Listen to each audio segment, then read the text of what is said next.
आम्ही नसतो तर तुम्ही सत्तेतही नसता। काही लोकप्रतिनिधींची जात वैधता रद्द केली, त्यांनी तर बावनकुळेंची नार्को टेस्ट करण्याची मागणी देखील केली, तर मी तुमचे 20-25 आमदार पाडून दाखव। मराठा आरक्षणाचा मुद्दा पुन्हा एकदा महाराष्ट्राच्या राजकारणाच्या केंद्रस्थानी आला आहे। यावेळी चर्चा फक्त आरक्षणाची नाही, तर विश्वासघात, राजकीय समीकरण आणि आगामी निवडणुकांची आहे। आतापर्यंत सरकारवर टीका करणारे मनोज जरांगे पाटील यांनी प्रथमच थेट उपमुख्यमंत्री एकनाथ शिंदे यांनाही लक्ष्य केलं आहे। तुमचा गद्दारीचा डाग आम्ही पुसणार होतो, पण तुम्हीच धोका दिलात, असं म्हणत त्यांनी अनेक गंभीर आरोप केले। विशेष म्हणजे भुमरे खासदार झाले, शिरसाट आमदार झाले, महाराष्ट्रात शिंदे सेनेला चांगलं यश मिळालं, हे सगळं आम्ही केलं, आम्ही नसतो तर तुम्ही सत्तेतही नसता, असं वक्तव्य करून शिंदे यांच्या नेतृत्वावरच जरांगे यांनी प्रश्नचिन्ह आणून ठेवलं। इतकंच नाही तर नाव न घेता शिंदे गटातील एका नेत्याचा संभाजीनगरमधील कॉलेजवर मराठा आंदोलनाच्या विरोधात बैठका होत असल्याचाही दावा केला। तीच व्यक्ती तुम्ही बाळभवनात घेऊन बसता, असं बोलून ती व्यक्ती नेमकी कोण, असा वेगळा सस्पेन्स सुद्धा जरांगे यांनी निर्माण केला। म्हणून शिंदे यांनी वर्णन केलेली तो नेता कार्यकर्ता आहे तरी कोण, हा वाद नेमका कुठून सुरू झाला, जरांगे इतके आक्रमक का झाले, याचं नुकसान शिंदे यांना होऊ शकतं का, याच सगळ्याचा सविस्तर वेध आपण आजच्या विश्लेषणातून घेणार आहोत। नमस्कार, मी स्वप्नील आणि आपण पाहतात त्याचं काय महाराष्ट्र। मंडळी, मराठा आरक्षणाचा प्रश्न गेल्या काही वर्षांपासून महाराष्ट्राच्या राजकारणाचा सर्वात संवेदनशील विषय ठरला आहे। आंदोलन झालं, सरकार बदललं, समित्या स्थापन झाल्या, GR आले, हजारो लोकांना कुणबी प्रमाणपत्र मिळाली आणि त्यानंतर अनेक विद्यार्थी, नोकरी इच्छुक आणि लोकप्रतिनिधींनी त्या प्रमाणपत्राच्या आधारे पुढची वाटचाल सुरू केली। मात्र आता जात पडताळणी समितीनं काही लोकप्रतिनिधींची जात वैधता रद्द केली आणि तिथूनच जरांगे संतापले। जरांगे यांच्या मते ही कारवाई केवळ 4 लोकप्रतिनिधींपुरती मर्यादित नाही, कारण या निर्णयामुळे हजारो मराठा कुटुंबांमध्ये एकच प्रश्न निर्माण झाला आहे, जर आज लोकप्रतिनिधींची प्रमाणपत्रे रद्द होत असतील तर उद्या सामान्य नागरिकांचं काय। याच पार्श्वभूमीवर मनोज जरांगे पाटील यांनी सरकारवर अत्यंत आक्रमक भूमिका घेतली। मात्र या पत्रकार परिषदेतील सर्वात मोठी राजकीय घटना म्हणजे एकनाथ शिंदे यांच्यावर झालेली थेट टीका। गेल्या 3 वर्षात जरांगे यांनी अनेक वेळा मुख्यमंत्री देवेंद्र फडणवीस यांच्यावर निशाणा साधला, भाजपवर आरोप केले, विविध मंत्र्यांवर टीका केली, पण एकनाथ शिंदे यांच्याबाबत ते तुलनेनं संयमी दिसत होते। उलट अनेकदा त्यांनी शिंदेंबद्दल आदराची भाषा देखील वापरली। त्यामुळेच त्यावेळी त्यांनी तुमचा गद्दारीचा डाग आम्ही पुसणार होतो, पण तुम्ही आमच्याशी डबल गेम खेळत आहात का, असा थेट सवाल उपस्थित केला।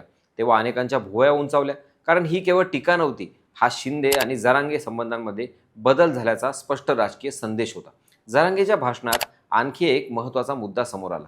त्यांनी नाव न घेता असा आरोप केला की तुमच्याच पक्षाचा एक नेता आहे ज्याचं संभाजीनगरमध्ये कॉलेज आहे, त्या कॉलेजवर माझ्या विरोधात बैठका घेतल्या जात आहेत।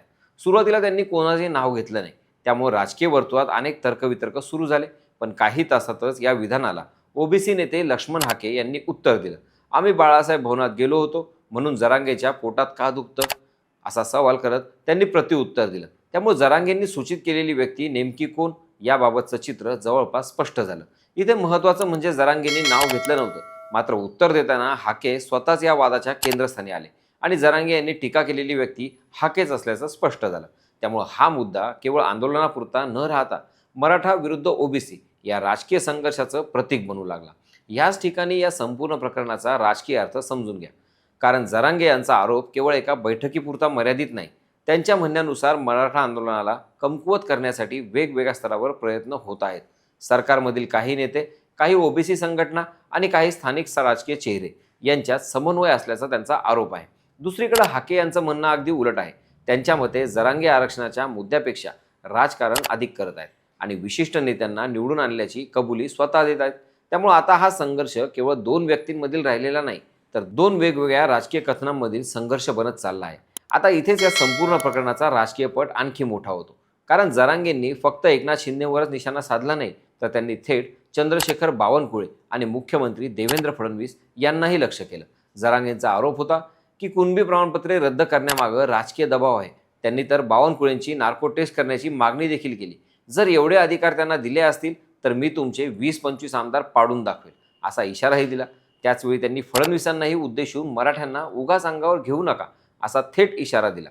हे आरोप सिद्ध झालेले नाहीत, मात्र राजकीयदृष्ट्या त्यांची तीव्रता नक्कीच मोठी आहे, कारण आता जरांगेंचा संघर्ष केवळ आरक्षणाच्या प्रश्नापुरता मर्यादित राहिलेला दिसत नाही, तर तो थेट सरकारच्या राजकीय निर्णयावर प्रश्न उपस्थित करणारा झालाय। याच भाषणात जरांगेंनी संजय शिरसाट आणि संदीपान भुमरे यांचाही नावानिशी उल्लेख केला. शिरसाट साहेब, तुम्ही निवडून यावं म्हणून आम्ही खूप खस्ता खाल्ल्या. आज त्याच कॉलेजमध्ये आमच्या विरोधात बैठका होतात असा आरोप त्यांनी केला. तर भुमरे यांच्या बाबतीतही आमच्या मराठा लेकरांनी तुमच्यासाठी जीवाचं रान केलं, तुम्ही 6 नंबरला होता तरी निवडून आलात, इतक्या लवकर विसरलात का, असा सवाल त्यांनी उपस्थित केला. या विधानांचा अर्थ फक्त एवढाच नाही की त्यांनी 2 नेत्यांवर टीका केली, तर त्यातून त्यांनी एक संदेश देण्याचा प्रयत्न केला की मराठा आंदोलनाने ज्यांना राजकीय ताकद मिळाली त्याच नेत्यांकडून आता आंदोलनालाच विरोध होत असल्याची भावना ते समाजात मांडत आहेत. ही भावना कितपत खरी किंवा चुकीची हा विषय वेगळा आहे, पण राजकीय संवादात अशा विधानांचा परिणाम नक्कीच होत असतो. आता या सगळ्याचा सर्वात महत्त्वाचा राजकीय अर्थ काय, तो म्हणजे हा वाद महायुतीपुरता मर्यादित नाही. कारण जरांगेंच्या भाषणात सर्वाधिक थेट आणि भावनिक शब्द एकनाथ शिंदेंसाठी वापरले गेले. तुमचा गद्दारीचा डाग आम्ही पुसणार होतो, हे वाक्य केवळ टीका नाही, तर 2022 नंतर शिंदेंना मराठा समाजाच्या एका घटकाने दिलेल्या पाठिंब्याची आठवण करून देणारं विधान आहे. त्यामुळे जर हा वाद पुढे वाढला तर त्याचा सर्वात जास्त परिणाम वैयक्तिक पातळीवर एकनाथ शिंदे आणि त्यांच्या शिवसेनेवर होऊ शकतो. विशेषतः मराठवाड्यासारख्या भागात जिथे मराठा आरक्षणाचा मुद्दा अत्यंत संवेदनशील आहे, तिथे या नाराजीचं राजकीय रूपांतर मतांमध्ये होतं का, याकडे सगळ्यांचं लक्ष असेल. अर्थात याचा अंतिम परिणाम काय होईल हे आज सांगणं लवकर ठरेल, कारण सरकारची भूमिका, न्यायालयीन प्रक्रिया आणि आरक्षणाच्या प्रश्नावर पुढे काय निर्णय होतात यावरही बऱ्याच गोष्टी अवलंबून आहेत. पण एक गोष्ट मात्र निश्चित आहे, मनोज जरांगे यांनी पहिल्यांदाच थेट एकनाथ शिंदेंवर केलेला हा हल्ला महाराष्ट्राच्या राजकारणात एका नव्या संघर्षाची सुरुवात ठरतो का, की हा वाद काही दिवसात शांत होतो, याकडे आता संपूर्ण राज्याचं लक्ष लागलं आहे. तुम्हाला काय वाटतं, मनोज जरांगे यांनी एकनाथ शिंदेंवर केलेल्या या थेट टीकेचा सर्वाधिक राजकीय फटका कोणाला बसेल, एकनाथ शिंदे, महायुती की कोणालाच नाही? तुमचं मत कमेंटमध्ये नक्की सांगा. बाकी राजकारणाच्या आखाड्यात आपली नजर कायम असणारच आहे. तेव्हा कुठेही जाऊ नका, पाहत राहा, सबस्क्राईब करा. त्याचं काय महाराष्ट्र.